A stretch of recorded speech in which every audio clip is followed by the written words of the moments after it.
Everybody, welcome back to the Bitch and Brainstorm podcast. I'm here with one of our Elevate Your Online Panel Business Summit panelists. That is such a mouthful. I'm here with Cameron Black of the Swiftly team, and Cameron is going to be part of our business development panel on April 19th at 8:40 a.m. Pacific time. Cameron, welcome. So excited to have you. Can you tell everybody a little bit about yourself? Absolutely. Thank you, Elaine. So guys, yes, my name is Cameron. I'm the CEO and founder of Swiftly. Swiftly is a 24-hour on-demand concierge app, which we relaunched actually in North America at the start of last year. I'm also the host of the Entree Podcast, where we talk about startups, business, entrepreneurship, and more. Love that. So we're going to dive into the meat and the potatoes of business development, right? One of the things that I know that you have done really well is building teams. Can you talk about how did you know you were ready to build a team? Like, what was that moment where you're like, oh crap, I cannot do this by myself? Yeah, sure. So it all actually started with my business mentor. And so in my lifetime, I've had several businesses. As I said to my creative director, this business here is slightly different. We normally, in the old businesses, you build a company and it's been very transactional. You get 10, 20 people working for you and they sell a product. Here, there's something unique about what we've done and what we're doing. And it's all about getting everybody to row in the same direction. I realized I wanted people who would believe in my idea. I realized that I wanted people to tell the story that I was telling. And so I decided to go out and do things in a non-traditional way, and we call it the upside down cake. So traditionally, if you build a business, you write a business plan, you go to the bank, you get some money, then you look for premises and yada yada yada, you get a team, then you start. We went out and said, right, we want a marketing director, we want a creative director to tell our story, we want the UX UI designers to come in, and we started there. And that was kind of and is the essence of how we started to build our Swiftly. Nice. One of the things that you and I were kind of chit-chatting a little bit about is company culture. Can you talk a little bit about the type of company culture that you have cultivated that has made people want to work for your team? Absolutely. I believe in open collaboration. There's no hierarchy within our business at all. Yes, we will have our respective titles and our departments and team, people who report into us. However, it's so important that every decision that we make it together, because in order for us to be successful, we have to play together and win together. And I always say to the team, if you think of us as the British rowing team, and when they went to win the Olympics, they asked themselves one question, and anything they did, they said, will it make the boat go faster? And if the answer was no, they never did it. And that's simply what we follow. If it's not going to help us get to where we want to be, we don't do it. And that's the kind of culture that we encourage. And that's how we work within our team as a business. It sounds like everybody gets to have a say, like everybody gets to have a voice, like nobody is you have to do it my way. That's kind of what I'm getting from you. Is that, would you say that's true? That's absolutely correct. We try everything. And, if it doesn't work, it's fine. We'll go back to the drawing board and we'll make it happen again. And that, I think, has led to our success most recently when we were launching within the big game. The stories are endless, but we were ultimately successful because each department understood what they were mandated to do. But I also, as a founder and CEO, understood and felt responsible for the team that I needed to go out and deliver as well. Yeah. I love that. I was just watching an interview the other day with Matt Damon and Ben Affleck talking about, they created a production company together. Right? And so they were talking about, don't judge me for my bad ideas, because every bad idea can turn into a good idea. If somebody just says, well, what about this? Why don't we try this? Or why don't we add this into it? So it's like, before you know it, that bad idea can turn into a good idea. So it kind of feels like with your company that there are no bad ideas, that everybody gets to have a say, and it may not, let's put a little spin on that. Let's tweak it this way. How can we make that work? But what I'm really, really curious about is, what exactly is your app? Like, what do you do? How do you serve? And how did you come to this place? How did you discover that your company could solve a problem? How did you find the need that, they always say, if there was a problem, yo, I'll solve it, right? Vanilla Ice. How did you discover that? Right. So Swiftly was born out of my frustration. I lived as an expat in Europe for a number of years, and I came back to London. And when I came back to the UK, we had Uber, we had your equivalent of Postmates, Grubhub. But the challenge for me now was, when I left the UK, it was a big city and there was a lot of people. But I've come back now to a build-up city and more people. And I'm not working 8 hours, I'm working 12 hours or, 10 hours in the office, and I'm getting home and my dog's suffering because he's not getting his walks. I have to get my dry cleaning on the weekend. I have to do my shopping. I've got to clean the house. All of these things, run the errands.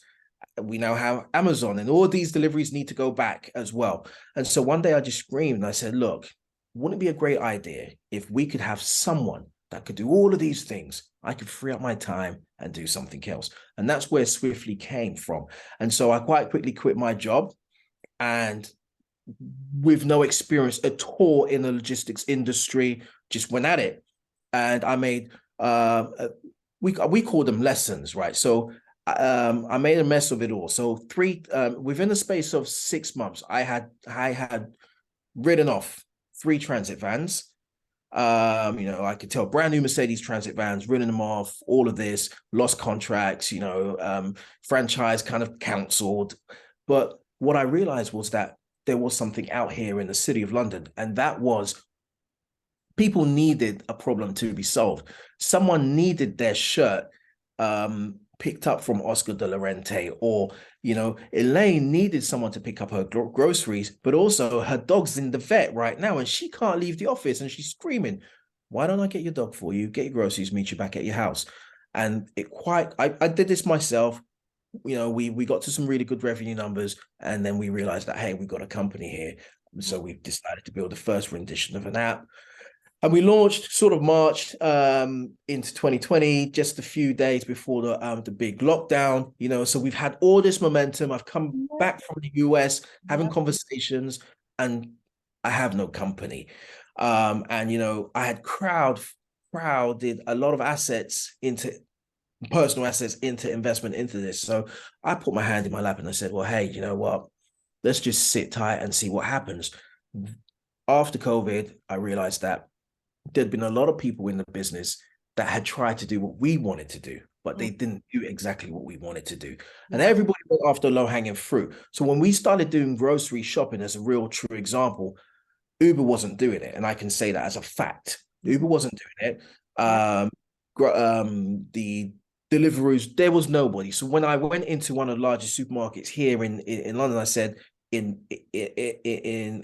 I said, look, we want to do it for you and we won't charge you during the COVID period. And we had a fleet of concierge drivers that could fulfill that. We did this all pro bono, and we proved the concept worked. But they went ultimately with the giants because they signed a contract, giants could fulfill. But that wasn't a problem.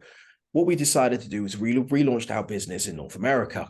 And we started off with building the team first, building the company culture, building the story, getting everybody in the boat so we row in the same direction. And ultimately, we launched at one of the biggest events, in the US, actually. And we made some really good lessons. We never called them mistakes. So we have a folder within the company, and every bad idea goes into this folder because we reuse these bad ideas in different places. And so we launched at this event here. And ultimately, what that's done for us is we're about to 1st of July, we're launching into a new city, just purely from those lessons there, right?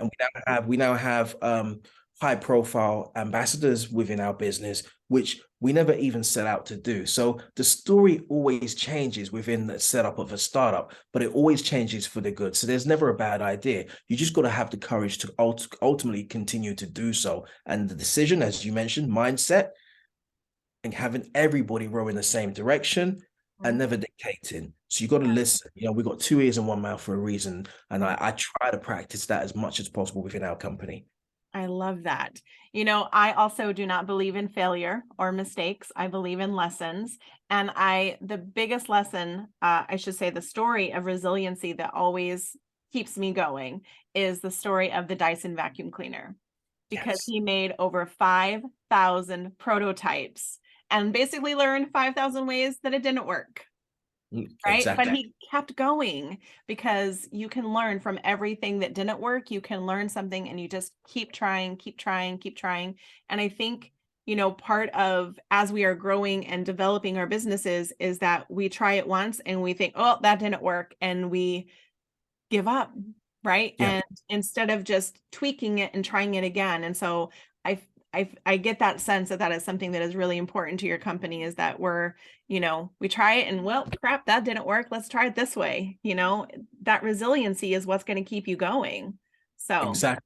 yeah. Exactly. And as you mentioned, Dyson, they're one of the most successful families in the US, as we know. And, you know, if we as entrepreneurs can pick those stories and understand, even with Colonel Sanders, even with McDonald's, even with the business of Tesla right now, Yeah. if you keep moving in the right direction, you can make a positive change by solving a problem. And that's what we're trying to do with our concierge business. Because if you look at the hotels now, there's a lot of great hotels out there, but the little man in the corner is no longer there. Or if he's there in a minimal capacity. But I want to be served.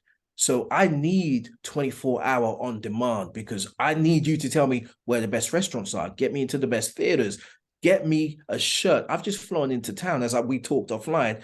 Mhm. I'm traveling next week. Just found out yesterday. I'm traveling next week. But when I get there, as I travel hand luggage only, I may need a number of things. And these hotels can now not service you. So we are trying to bridge that gap and fix that problem.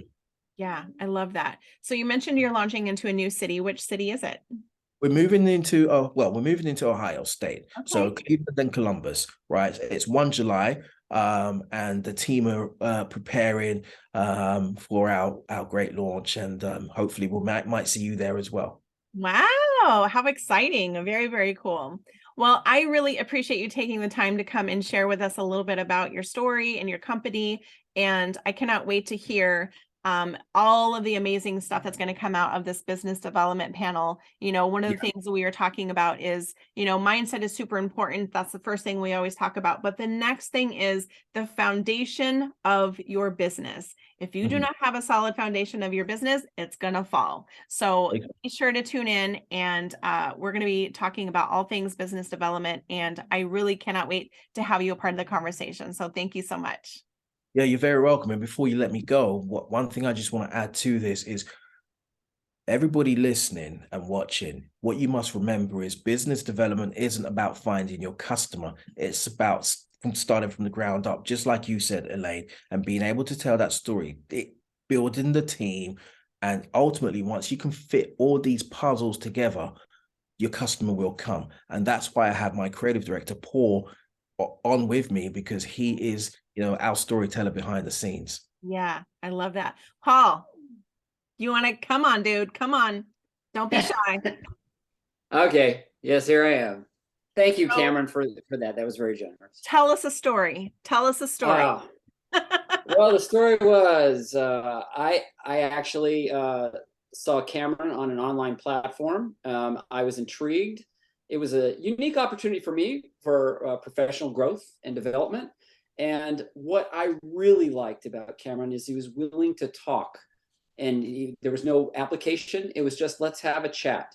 So we had a chat, and first of all, nice, fantastic person, right? But the vision of what he wanted to do, I completely understood. And I'm like, you know what? I've got skills that I can bring to this. It was his reaching out online and then being present and willing to talk to people that really hooked me. And once we started discussing the business thing, I like, this is something that I think everybody needs. And we found more like-minded people, and we got ourselves a great team together. That's so important to have like-minded people that totally get your vision, they get your mission, like they're in alignment. If you're not in alignment, get out, right? Get out of the boat, because you're making it, we're gonna sink, right? You're gonna tip us over. So I think that's really super important. I appreciate you coming to share that, because, you know, I hear this all the time. People don't want to work. Nobody wants to work. And I'm like, that's not true. They just don't want to work for crappy companies anymore. That's exactly right. Everybody wants an opportunity to develop and to grow and to make something with a purpose. And this was an ideal situation for me. And it's really turned out well for everybody on the team. We have an incredibly diverse team. We've got two members in Mexico City. We've got one in Eastern Europe. We've got one in the middle of the United States, and we all talk together and we exchange ideas, and it's great. I love that. I love that. Yeah. That is so important. I like being able to have diversity in lived experience, I think is really important, and it allows everybody to bring their zone of genius to the table and say, well, I'm really good at this, but I'm really good at this. And together, when you can take everybody's superpowers and bring them together, now you have this amazing team that is so cohesive and works fits like a glove. Like, I think that's every person's dream, is to have a team that they can rely on, that they can trust, and that is going to, you know, lessen the load. Yeah, right. Absolutely. So that's right. And we call ourselves the $1 Million Team. And that was also one of our missions, because everyone wants to build $1 million product. Everyone wants to have $1 million in revenue and beyond. But if you have $1 million team, you get a product, which we've done. Yeah. Right. So the rest is infinite. So, you know, it starts there, as we talked about, just the ground. And that was the mission. And I think we've accomplished that, as Paul said. I love that. That is such a huge shift in perspective, is that it's not about having $1 million product or $1 million service or making $1 million. It's about having a team that is worth $1 million and more, when you all come together and, you know, like I said, everybody bringing their genius to the table. Like, that is worth its weight in gold, like, for real. So kudos. I love that. So thank you again for coming to share. I appreciate it so very much. So excited to have you on the panel. All right, we'll see you guys later. Thank you. Thank you. Bye.